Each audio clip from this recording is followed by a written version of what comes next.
محمد صبرین کا تعلق گجرات کے نواحی گاؤں سے ہے۔ دوسرے ہم وطنوں کی طرح قرض لیا اور اٹلی آ گیا۔ اٹلی میں لیگل ہونے کے مراحل تک پاکستان کے ساتھ یہاں بھی قرض میں اضافہ ہوتا گیا۔ لیگل ہونے تک کافی سال بیت چکے تھے۔ ہفتے میں چند گھنٹے اٹالین ریسٹورینٹ پر کام کرتا اور باقی دن کام کی تلاش میں سڑکوں پر مارا مارا پھرتا۔ ملنے والی تنخواہ سے بمشکل اس کے اخراجات پورے ہوتے۔ ماں بیمار ہو چکی تھی، بہن کی شادی قریب تھی، قرض لینے والوں نے تنگ کر لیا تھا، زندگی بوجھ بنتی جا رہی تھی، خوشیوں کے دروازے بند ہوتے جا رہے تھے اور ہر طرف اندھیرا ہی اندھیرا تھا۔ گرمیوں کے موسم میں ہلکی ہلکی بارش کے خوبصورت موسم میں سائیکل پر آوارہ گردی کرنے نکلا۔ سڑک کے درمیان بارش میں ایک بیگ نے اس کو اپنی طرف متوجہ کیا۔ سڑک سنسان تھی، سائیکل بیگ کے پاس روکی، بیگ اٹھایا اور کنارے پر چلا گیا۔ بیگ کھولا تو حیرتوں کے دروازے ہی کھل گئے۔ بیگ میں کاغذات کے ساتھ 30,000 یورو کی رقم موجود تھی۔ یہ رقم اتنی تھی کہ اس کی زندگی کے تمام دکھ دور کر سکتی تھی۔ وہ ہواؤں میں اڑنے لگا۔ اس نے اس کو اللہ کی طرف سے غیبی مدد سمجھا۔ دوسرے ہی لمحے اللہ نے اس کی مدد کر دی۔ اس کو احساس ہوا کہ میں مسلمان ہوں، پاکستانی ہوں، جس کے یہ پیسے گرے ہیں وہ کس حال میں ہوگا،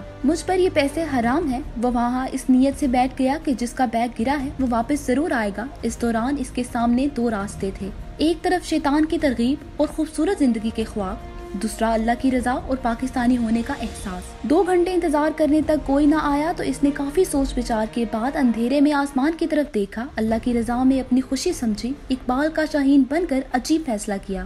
وہ بیگ سے ملنے والے کاغذات کے ایڈریس پر روانہ ہوا۔ مزید 2 گھنٹے کی مسافت کے بعد اس نے گھر کی بیل دی۔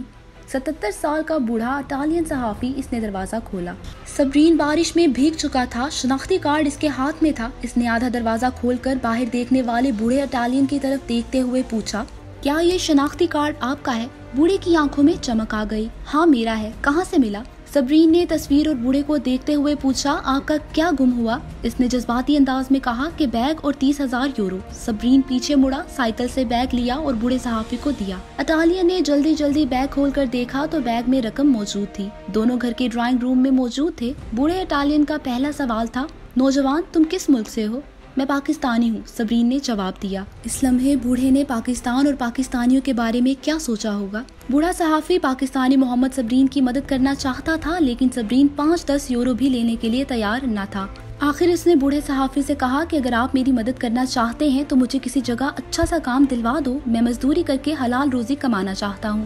اٹالین صحافی کے تعلقات تھے، اس نے صبرین کو ایک ہوٹل میں مستقل جاب دلوا دی اور صحافی تھا، اس لیے اس کے اس واقعہ کو اٹالین میڈیا نے خوب کوریج دی۔ محمد صبرین تم جہاں بھی ہو، ہمیں تم پر فخر ہے، پاکستانی ہونے پر فخر ہے۔ رپورٹ میں آفتاب، جذبہ نیوز، اٹلی۔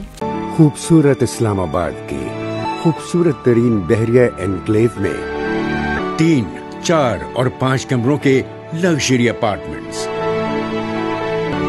دی سینٹریم، آئیکانک لیونگ۔